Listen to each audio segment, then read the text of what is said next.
миний номер 1 асуудал хөдөр хамгаалал байгаль орчин. Дараа нь эрүүл ахуй.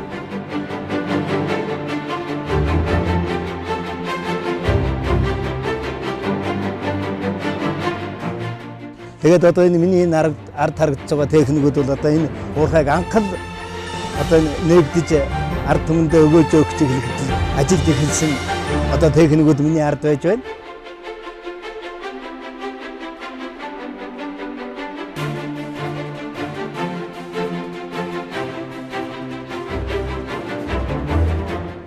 Тэгвэл 2000 онд бид нар кокс стандартыг шинээр боловсруулсан.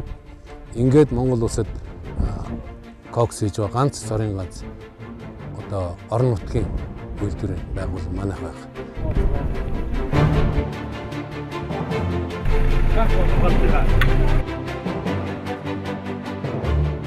Нэг тонн үүснээс өгж байгаа үр ашиг улсад өгж байгаа татвараараа манай компани бол улсдаа 1 номер хийж болно.